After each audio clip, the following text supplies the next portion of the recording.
Այստեղ փորձ կատարվեց նորից անդրադառնալ մեր ընկերոջ Արթուր Սարգսյանի գործին, Սրբազան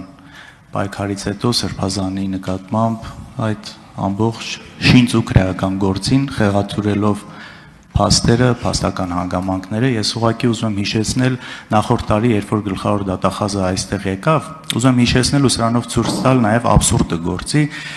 երբ որ եկավ եւ շատ մեծ քննարկման թեմա դարձավ, որ Արթուր Սարգսյանը ասել է պիտի գնանք ու բոյ ենք տալու։ Այս բոյ տալը շատ պատգամավորներ չեմ հիշում կոնկրետով, շատ էսպես անընդհատ կրկնում էին ու գործ եթե կհիշեք ամսի հունիսի 25-ին էր արդեն որ ձերբակալեցին Բագրատ Սրբազանին ու այդ դրվագը կոնկրետ վերաբերում էր մի ցույցի, որը պետք է լիներ հունիսի 20-ին, որը չի եղել։ Այսինքն այդ մի բանը, որ խոսացվել է, բայց արդեն հետո, երբ որ այդ սաղ պրոցեսները եղել է, դա պարզվել է, որ չի եղել։ Իրանք ցույց չեն արել, բնականաբար ոչ էլ բոյ են տվել ու բոլորս էլ հասկանում ենք բոյ տալը ինչ կոնտեքստում է ասվում, դա բառացի չի։ Բայց այսպես պրիմիտիվ ձևով մարդկանց մոլորեցնելու համար այս ամեն ինչը օգտագործվել է։ Հիմա ասում եմ, փաստացի դա արդեն չէր եղել այդ գործողությունը։ Նույն ձև շատ են ձայնագրություններ, որ այստեղ մեջ բերվում է, հետո շարունակությունը ինչ որ ձայնագրություններ կա, որտեղ հենց իրենք խոսացողները դա հերքում են, որովհետև տարբեր առաջարկներ կարող են լինեն, տարբեր մոտեցումներ կարող են լինել։ Հետո երբ որ դա հերքվում է, այսա չեն դնում, այսա է մանիպուլացիան, երբ որ իրանց ուզած կտորն են դնում, իսկ մյուս շարունակությունը, որ դա հերքվում է, չի դրվում ու սրա վրա հղում անելով անընդհատ խախտվում է անմեղության կանխավարկածը։ Այս մասով ինչպես եք տեսնում Տիկին Գալստյան այս անմեղության կանխավարկածը քաղաքական նպատակներով օգտագործելու համար անընդհատ խախտում է։ Պարոն Քոչարյան, ձեր բոլոր հաստատումները կիսում են եւ դրանք մեր մտահոգություններն են եւ ինչպես նկատեցիք իմ ելույթում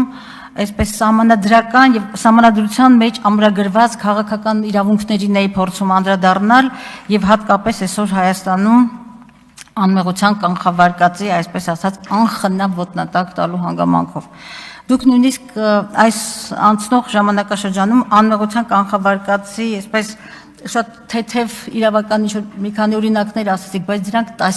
դրանք տասնյակներով են։ Եվ ամենացավալին ինձ համար նաև նա է եղել, որ քաղաքական պատասխանատվություն ունեցող խոսքի կշիռը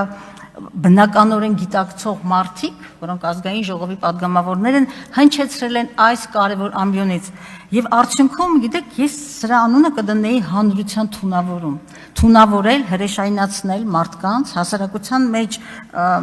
հասարակության մեջ ստեղծել մի պատկեր, հետո դրանք դառնում են անխմբագրելի։ Հետո այն անեկդոտի պես չեմ սիրում այս ամբիոնից անեկդոտներ պատմել, պատմությունը ժամանակն անցնում է, բայց նստվածքը մնում է։ Եվ մարդը նորից եմ գալիս այն հանգամանքին, որ մարդու արժանապատվությունը գերագույն արժեք է։ Մենք պիտի կարողանանք այնպիսի երկիր ստեղծել, որը ցավոք սրտի դեռ մեզ չի հաջողվել, որ մարդու արժանապատվությունը այդպես ոտնատակ չարվի։ Եվ օրինակ չեմ կարող չհիշել Գագիկ Ծառուկյանի դեպքը 4-ից ավելի ժամ իրեն իր բնակարանում լինելուց հետո այդ ոնց որ պատվիրված վրեժխնդրություն, այդ անպայման պիտի 70 տարեկան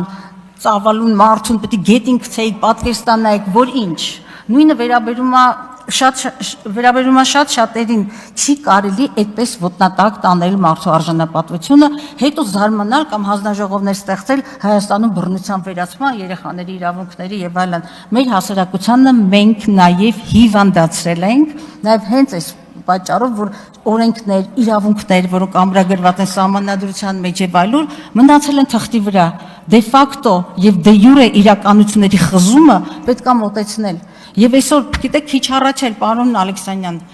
Բագրատ Սրբազանի կոնտեքստում բաներ եք ասում, չհիմնավորված։ Ես ուղղակի շատ մեղմ եւ համեստ բառապաշարով եմ ասում, չի կարելի, որովհետեւ նաեւ չգիտակցել հայ առաքելական եկեղեցու բացառիկությունը սահմանադրությամբ ամրագրված նրա լիազորությունների իրավունքների պետության կողմից ճանաչումը եւ աշխարհում այդքանը շատ չեն այն երկրները, ովքեր բերել են եւ սահմանադրության ամրագրում են դարձրել իրենց ազգային եկեղեցին, ընդ որում հայ առաքելական եկեղեցին հենց հատկապես ազգային եկեղեցի է։ Դուք թույլատնելով եկեղեցու հիմքերը խաթարում եք մեր պետականության հիմքերը։ Ես զարմանում եմ այդ գիտակցումի բացակայությունից, իսկապես զարմանում եմ, եւ այո, անմեղության կանխավարկածը ամենակարևոր իրավունքներից մեկն է, որը առատորեն մեր երկրում ոտնահարվել է։ Արձագանք։ Տեսեք, աբսուրդը նաև ասել է նրան, որ քիչ առաջ այստեղից փոխնախագահի ԱԺ փոխնախագահի աթոռ զբաղեցնող մարդը Սրբազանի շինծու գործը համեմատում է Ուսամա Բեն Լադենի հետ։ Ախր իմիջիայլոց Ուսամա Բեն Լադենի ահաբեկչությունից զոհվել են գրեթե 3000 մարդ, իսկ քաղաքացիական պայմանագրի իշխանության վարած քաղաքականության արդյունքում զոհվել է դրանից մոտ 2000 ավել մարդ։ Ուսամա Բեն Լադենին սպանել են ու շպրտել են մի տեղ օվկիանոսում առանց գերեզման թողնելով։ Քաղաքացիական պայմանագիրը մինչև հիմա իշխանության է։ Շատ ցավալի արձանագրում, պարոն Քոչարյան, ես ավելացնելու բան չունեմ, դրանք փաստեր են, որոնց չեմ կարող առարկել։